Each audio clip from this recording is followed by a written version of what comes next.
Welcome back to city news. Tenali మండల కటివరం గ్రామంలోని ZP high school నందు 10వ తరగతి పరీక్షలు రాసే విద్యార్థులకు ఎగ్జామినేషన్ మెటీరియల్ పంపిణీ చేశారు. కూచిపూడి ప్రసూన చారిటబుల్ ట్రస్ట్ ఆధ్వర్యంలో ఈ కార్యక్రమాన్ని నిర్వహించారు. స్కూల్ ప్రధానోపాధ్యాయులు టి శ్రీధర్, గ్రామ సర్పంచ్ బి ప్రసాద్, సమతా ఫ్రెండ్స్ అధ్యక్షులు జి నారాయణ ముఖ్య అతిథులుగా పాల్గొని 10వ తరగతి విద్యార్థులకు ఎగ్జామినేషన్ మెటీరియల్ అందజేశారు. కార్యక్రమాన్ని ట్రస్ట్ వ్యవస్థాపక అధ్యక్షులు కూచిపూడి జాన్ బాబు పర్యవేక్షించారు. కార్యక్రమంలో విద్యార్థులు, ఉపాధ్యాయులు పాల్గొన్నారు.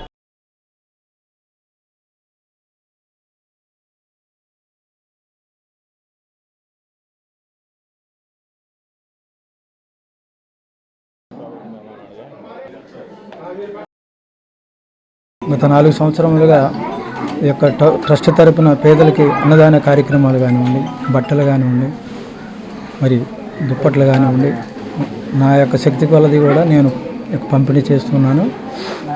అయితే ఇది కంప్లీట్గా ఒక రిజిస్టర్డ్గా ఆథరైజ్డ్గా ఉండాలని జనవరి నెలలో నేను ఈ యొక్క కూచిపూడి ప్రసూన చారిటబుల్ ట్రస్ట్ని రిజిస్ట్రేషన్ చేయడం జరిగింది. మరి 80 సంవత్సరాలు దాటినటువంటి యొక్క వృద్ధులు ఎటువంటి మరి వాళ్ళకి ఎటువంటి సౌకర్యాలు లేక ఇబ్బంది పడుతున్నారు కాబట్టి మండలం మొత్తం కూడా సర్వే చేయించి ఒక 200 వృద్ధులని మరి మరి ఎటువంటి ఆధారం లేనటువంటి తల్లిదండ్రులు లేనటువంటి పిల్లల్ని మరి సేకరించి మరి వారికి గ్రాడ్యువల్గా కూడా ప్రతి నెల కూడా మరి పెంచుకుంటూ పోతూ వాళ్ళకి ఆర్థికంగా కానివ్వండి, వాళ్ళ యొక్క అవసరాల నిమిత్తం ఈ ట్రస్ట్ ఎప్పుడూ కూడా సహాయకారంగా ఉంటుందని చెప్పని తెలియజేసుకుంటూ ఈ యొక్క 10th క్లాస్ పిల్లలు మరి ఎగ్జామ్కి వెళ్ళే సందర్భంగా మరి ప్రతి ఒక్క అవకాశాన్ని ఉపయోగించుకుని వారు అందరూ కూడా ప్రథమ శ్రేణిలో పాస్ అవ్వాలని కోరుకుంటూ కటివరం గ్రామంలో జిల్లా పరిషత్ ఉన్నత పాఠశాల కూచిపూడి జాన్ బాబు గారు వారి యొక్క ట్రస్ట్ ఆధ్వర్యంలో 9వ తరగతి మరియు 10వ తరగతి విద్యార్థులకు పరీక్షా సామగ్రి, ప్యాడు, జామెట్రీ బాక్సు, స్కేలు, పెన్నులు, వారికి అవసరమైనటువంటి ఇతర వస్తువులు సమకూర్చడానికి ఈ పాఠశాలను ఎన్నుకున్నందుకు ముందుగా కటివరం గ్రామం తరఫున మరియు మా జిల్లా పరిషత్ ఉన్నత పాఠశాల తరఫున వారికి అభినందనలు తెలియజేస్తాను. స్థానిక హ్యాపీ హాస్పిటల్ నందు శుక్రవారం గర్భాశయ క్యాన్సర్ పై అవగాహన సదస్సు నిర్వహించారు. డాక్టర్ పావని ప్రియాంక గర్భాశయ క్యాన్సర్ గురించి అవగాహన కల్పించి తీసుకోవాల్సిన జాగ్రత్తలు వివరించారు. 100కి 20 మంది వివాహిత మహిళలు ఈ క్యాన్సర్ బారిన పడుతున్నట్లు ఒక సర్వేలో తేలినట్లు వెల్లడించారు. హ్యాపీ హాస్పిటల్ నందు ప్రతి శుక్రవారం క్యాన్సర్ అవగాహన సదస్సు నిర్వహించి 3,000 రూపాయల విలువ గల క్యాన్సర్ నిర్ధారణ పరీక్షలు ఉచితంగా చేయడం జరుగుతుందని డాక్టర్ పావని ప్రియాంక తెలిపారు. ఈ అవకాశాన్ని వివాహిత మహిళలు వినియోగించుకోవాలని కోరారు. తొలుత happy hospital red cross society Tenali సంయుక్త ఆధ్వర్యంలో హ్యాపీ హాస్పిటల్ నందు క్యాన్సర్ నిర్ధారణ పరీక్షల కేంద్రాన్ని ప్రారంభించారు. తెనాలి హ్యాపీ హాస్పిటల్లో pap smear test free of cost చేయడం జరుగుతుంది. యాక్చువల్గా ప్యాప్స్మియర్ అనేది గర్భసంచి క్యాన్సర్ని నిరోధించడానికి లేదా గుర్తించడానికి మనం చేసే ముఖ్యమైన పరీక్ష. పెళ్ళైన ప్రతి ఆడవాళ్ళు ప్రతి సంవత్సరము టెస్ట్ ఇది కంపల్సరీ చేయించుకోవాలి. ఎందుకంటే గర్భసంచి క్యాన్సర్ కేసెస్ ఒకప్పుడు 100లో ఒకళ్ళకు ఉండేది మహా అయితే.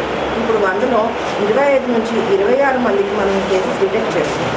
50% of the cancers are caused by HPV virus. అంటే ఒక హ్యూమన్ పాపిలోమా వైరస్ అనేసి ఒక వైరస్ కారణంగా ఈ గర్భసంచి క్యాన్సర్ అనేది ఎక్కువ మందిలో మనం ఎఫెక్ట్ అవ్వడం చూస్తున్నాం. ఈ హెచ్పివి వైరస్ అనేది గర్భసంచి క్యాన్సరే కాకుండా పేగు క్యాన్సరు, రెక్టల్ క్యాన్సరు, ఇంకా కొన్ని రకాలమైన స్కిన్ క్యాన్సర్స్, ఇంకా కొన్ని మీసోనియం అనే ఒక టిష్యూలో ఉన్న క్యాన్సర్స్కి ఎక్కువ కారణం అవుతుంది ఈ హెచ్పివి వైరస్. ఈ హెచ్పివి వైరస్కి వ్యాక్సిన్ అనేది అవైలబుల్గా ఉంటుంది. ఇది నిరోధించగలిగిన cancer. 50% of the cancers can be avoided by taking this vaccine. అంటే ఈ టీకా వేసుకోవడం వలన 50% క్యాన్సర్ని మనం అరికట్టవచ్చు. కార్యక్రమంలో భానుమతి, డాక్టర్ హరిణి, జయశ్రీ, నాలం శ్రీమన్నారాయణమూర్తి తదితరులు పాల్గొన్నారు. హ్యాపీ హాస్పిటల్లో ఫ్రీగా క్యాన్సర్ టెస్ట్ చేయడం చాలా సంతోషకరమైన విషయం. ఈ కార్యక్రమమే కాదు, ప్రతి సేవా కార్యక్రమంలో మాకు తోడుంటూ మరి తన సొంత ఖర్చుతో చాలా పెద్ద పెద్ద ప్రోగ్రాం చేస్తున్నాము. మరి నిరుడు మేము మా ఆధ్వర్యంలో 120 హెల్త్ క్యాంపులు చేయడం జరిగింది. అది మొత్తం మరి స్టేట్ అంతా కూడా మరి పాటడం జరిగింది. మా రెడ్ క్రాస్ తరఫున మరి డాక్టర్ గారు మాకు సహాయ సహకారాలు అందిస్తూ మమ్మల్ని నిద్ర బానియకుండా ఇండియన్ రెడ్ క్రాస్ తరఫున మంచి కార్యక్రమాలు చేయడానికి మేము చాలా సంతోషపడుతున్నాము. మరి ముఖ్యంగా ఈ క్యాన్సర్ అవగాహన అనేదానికి ప్రతి ఒక్క పెళ్ళైన అమ్మాయి వచ్చి ఫ్రీగా కనుక వచ్చి చూపించుకొని మరి ఎలాంటి ఇబ్బంది లేదు అని తెలుసుకొని ఉంటే చాలా బాగుంటుంది. దీన్ని అందరూ ఉపయోగించుకోవాలని కోరుకుంటూ వేమూరు నియోజకవర్గంలో ఇటీవల మరణించిన కుటుంబాల వారిని మాజీ మంత్రి నక్కా ఆనంద్ బాబు పరామర్శించారు. అమలతులూరు మండలం మూల్పూర్ గ్రామానికి చెందిన తెలుగుదేశం పార్టీ సీనియర్ కార్యకర్త వంగర సురేష్ శుక్రవారం ఉదయం అనారోగ్య సమస్యల కారణాలతో మరణించగా వారి పార్థివ దేహాన్ని సందర్శించి నివాళులు అర్పించి కుటుంబానికి ప్రగాఢ సానుభూతిని మాజీ మంత్రి నక్కా ఆనంద్ బాబు తెలిపారు.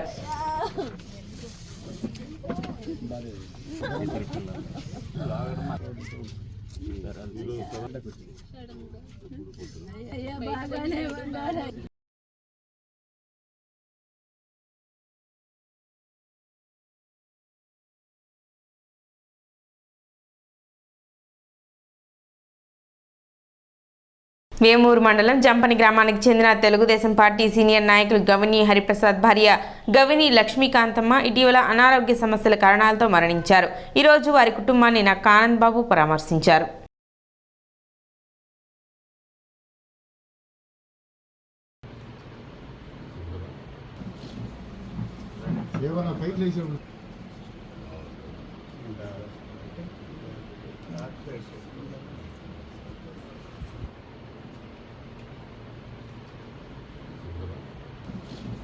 బట్టిప్రోలు మండలం వెల్లటూరు గ్రామంలో మాజీ మంత్రి నక్కా ఆనంద్ బాబు తనయులు డాక్టర్ నక్కా అఖిలేష్ ఎన్నికల ప్రచార కార్యక్రమం నిర్వహించారు. గ్రామంలోని ఇంటింటికి తిరిగి ప్రజల సమస్యలు తెలుసుకొని బాబు సూపర్ 6 కరపత్రం అందజేసి ప్రజలకు వివరించి వారికి అవగాహన కల్పించారు.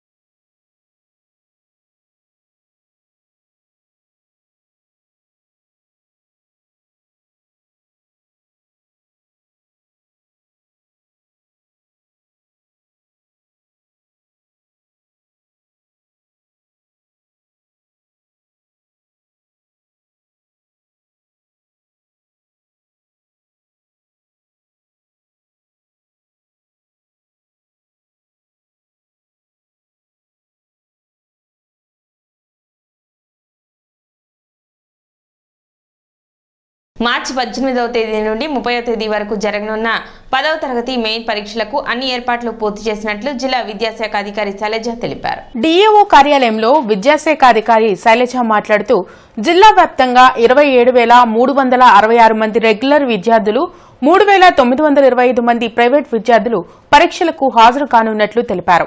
ఉదయం 9:30 గంటలకు ప్రారంభం కానున్న పరీక్షలకు విద్యార్థులు గంట ముందుగా పరీక్షా కేంద్రాల వద్దకు చేరుకోవాలని కోరారు. 1 నిమిషం నిబంధన ఎక్కడా లేదని, పరీక్షా కేంద్రాల్లోకి ప్యాడ్, పెన్, పెన్సిల్ మాత్రమే విద్యార్థులు తీసుకుని రావాలని కోరారు. పిఎస్, ఎన్ఎస్ సబ్జెక్టులకు విడివిడిగా పరీక్షలు నిర్వహిస్తున్నట్లు తెలిపారు. రవాణా సౌకర్యాల విషయంలో విద్యార్థులకు ఎలాంటి సమస్యలు తలెత్తకుండా చర్యలు తీసుకున్నట్లు తెలిపారు. ప్రైవేట్ పాఠశాలలో 1వ తరగతి ఉచిత ప్రవేశం కోసం ఆన్లైన్ ద్వారా దరఖాస్తులను స్వీకరిస్తున్నట్లు డిఈఓ శైలజ తెలిపారు. మనకు రేపు మార్చి 18వ తేదీ నుంచి 30వ తేదీ వరకు 10వ తరగతి పరీక్షలు స్టార్ట్ అవుతున్నాయి. ఈ ఎగ్జామ్స్ ఉదయం 9:30 నుంచి 12:45 వరకు జరుగుతుంది. మొత్తం 460 స్కూళ్ళ నుంచి రెగ్యులర్ వాళ్ళు 27,366 మంది, అలాగే ప్రైవేట్ క్యాండిడేట్లు 3,925 మంది పిల్లలు ఎగ్జామ్స్ రాస్తున్నారు. ఈ ఎగ్జామ్ జిల్లా వ్యాప్తంగా 147 సెంటర్స్లో కండక్ట్ చేయడం జరుగుతుంది. ఈ ఎగ్జామ్స్కి chief superintendent, department officers, invigilators, flying squad అందరినీ కూడా అరేంజ్ చేయడం జరిగింది. అట్లాగే ఎగ్జామ్ సెంటర్స్లో కూడా డ్రింకింగ్ వాటర్ కానీ, టాయిలెట్స్ కానీ, ఎలక్ట్రిసిటీ అవన్నీ కూడా అరేంజ్ చేయడం జరిగింది. ప్రతి ఎగ్జామ్ సెంటర్లోనూ ఏఎన్ఎంలు, ఏదైనా సమ్మర్ కదా పిల్లలకి ఏదైనా అత్యవసరమైనా కూడా ఏఎన్ఎంలు ఉంటారు. అట్లాగే సెక్యూరిటీ కోసం పోలీస్ వాళ్ళు కూడా ఉంటారు. ఎగ్జామ్కి అయితే 9:30కి ఎగ్జాము. సో పిల్లల్ని 1 అవర్ ముందు నుంచే 8:30 నుంచే పిల్లల్ని అలో చేస్తారు. కాబట్టి పిల్లలందరూ కూడా 8:30కంతా సెంటర్స్కి చేరుకుంటే లోపలికి అలో చేస్తారు. అట్లాగే వాళ్ళకి ఇవ్వవలసిన ఓఎంఆర్ కాపీ ఇవ్వటం జరుగుతుంది. అందులో అన్ని బబుల్ చేయడం అవన్నీ ఉంటాయి. వాళ్ళదా కదా చెక్ చేసుకోవడము, మెయిన్ ఆన్సర్ షీట్ ఇవ్వడం అవన్నీ కూడా జరుగుతాయి. పిల్లలు అందరు కూడా ఎగ్జామ్ రాయడానికి ప్యాడ్, పెన్ను, పెన్సిల్, ఎరేజర్ ఇవి మాత్రమే తీసుకెళ్ళాలి. ఎటువంటి క్యాలిక్యులేటర్స్ కానీ ఈ డిజిటల్ వాచెస్ అవి కూడా ఏవి కూడా తీసుకెళ్ళడానికి వీల్లేదు. ఎగ్జామ్ సెంటర్లో ముందే చెక్ చేయడం జరుగుతుంది. ఎవరు కూడా ఫర్బిడెన్ మెటీరియల్ కానీ ఏది తీసుకువెళ్ళడానికి వీల్లేదు. సెల్ ఫోన్స్ అయితే మొత్తం నిషేధం, అసలు no cell phone area. Invigilators కానీ ఎవరి దగ్గర కూడా సెల్ ఫోన్స్ ఉండటానికి వీల్లేదు. కృష్ణా గోదావరి బేసిన్లో లభ్యమయ్యే గ్యాస్ చమురులో ఆంధ్రప్రదేశ్కు హక్కు కల్పించాలని కృష్ణా గోదావరి బేసిన్ గ్యాస్ చమురు సాధన సమితి కన్వీనర్ కొల్లా రాజమోహన్ రావు డిమాండ్ చేశారు.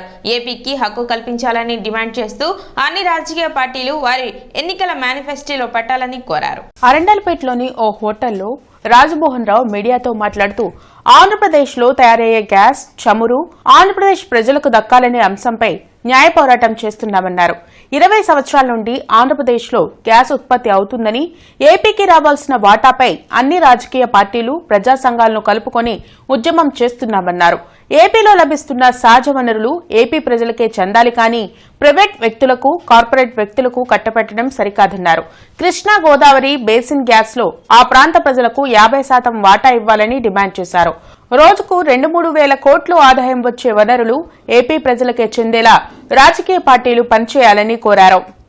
రేపు 17వ తారీఖున చిలకలూరుపేటలో జరగబోతున్నటువంటి కొన్ని ప్రధాన రాజకీయ పక్షాల యొక్క బహిరంగ సభలో ఈ దేశ ప్రధాని నరేంద్ర మోడీ గారు కూడా దానిలో పాల్గొంటున్నారు.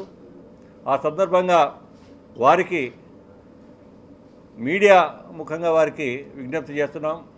భారతీయ జనతా పార్టీ రాష్ట్ర అధ్యక్షులు దగ్గుబాటి పురంధరేశ్వరి గారికి కూడా మేము ఒక మెమరాండం ఇచ్చి విన్నవించడం జరిగింది. వారు కూడా సానుకూలంగా స్పందించారు. రాష్ట్ర విభజన జరిగిన తర్వాత తీవ్రమైనటువంటి ఆర్థిక లోటుతోటి అప్పుల కుప్పగా తయారైనటువంటి ఆంధ్రప్రదేశ్కి ఈరోజు ఈ రాష్ట్రంలో లభ్యమయ్యేటటువంటి గ్యాసు చమురే ప్రధానమైనటువంటి ఆదాయ వనరుగా ఉండేటటువంటి పరిస్థితి వస్తూ ఉంది. ఈ రాష్ట్రంలో నెలకొన్నటువంటి ప్రత్యేక పరిస్థితుల దృష్ట్యా కూడా కేంద్ర ప్రభుత్వం సానుకూలంగా స్పందించి ఏదైతే 12వ ఆర్థిక కమిషన్ ఫైనాన్స్ కమిషన్లో చెప్పినట్టుగా ఈ రాష్ట్రంలో లభ్యమయ్యేటటువంటి గ్యాసు చమురులో మాకు పూర్తి హక్కు వాటా ఇవ్వాలని చెప్పేసి మేము కోరుతా ఉన్నాం. ఆ అటెండర్ దగ్గర నుంచి ప్రైమ్ మినిస్టర్ దాకా అందరినీ మేనేజ్ చేసేటటువంటి రిలయన్స్ కంపెనీ చేతిలో ఈ రోజున ఇక్కడ గ్యాస్ ఉంది. ఈ చమురు కూడా ఓఎన్జీసీ కూడా ప్రభుత్వ సంస్థ పేరుకే, కానీ దాంట్లో కూడా 20% పైన ప్రైవేట్ సంస్థలకు ఉన్నాయి. వీటన్నిటినీ మనం ఏం చేయాలంటే ప్రజల సంపద కాబట్టి ప్రజలకు ఉపయోగపడేటట్టు ఉండాలి. అక్కడ ఆ ప్రాంతంలో ఉన్నటువంటి కోనసీమ కానీ లేకపోతే కాకినాడ ఏరియాలో ఉన్నటువంటి ప్రజలు అనేకమైనటువంటి ఇబ్బందులు పడుతున్నారు. 1975లో పాసర్లపూడి అనేటువంటి చోట బ్లోఅవుట్ వచ్చింది. ఆ బ్లోఅవుట్ అని ఎంత సామాన్యమైనటువంటిది కాదు. 65 రోజులు కాలిపోతూ ఉంది. ప్రజలు అరిచేతిలో ప్రాణాలు పెట్టుకుని బతికారు.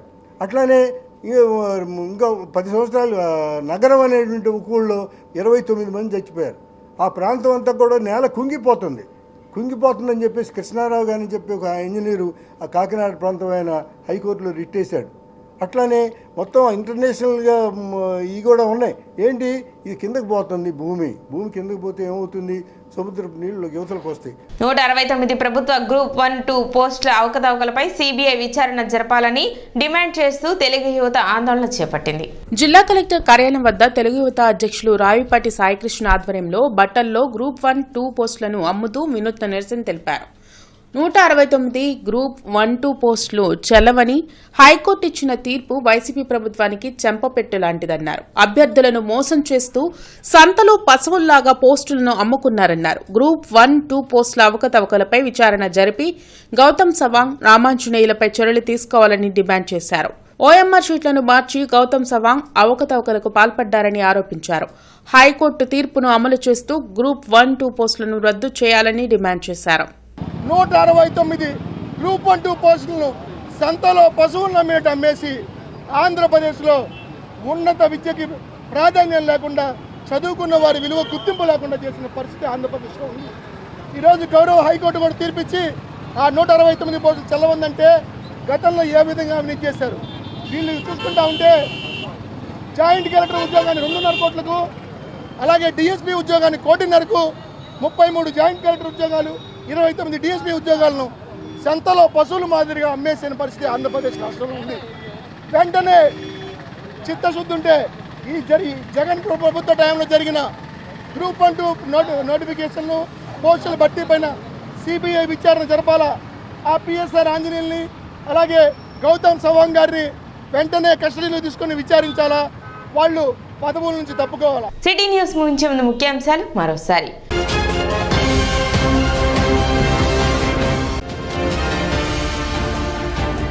సీఎం సహాయ నిధి కింద మంజూరు అయిన చెక్కులను లబ్ధిదారులకు అందించిన MLA Annabathuni Shivakumar.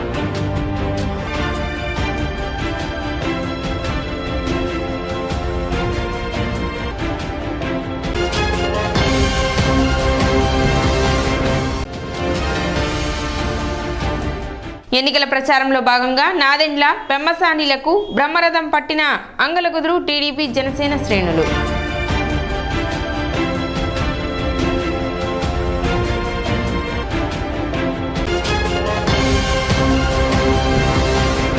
City news ఇంతటితో సమాప్తం. నమస్కారం.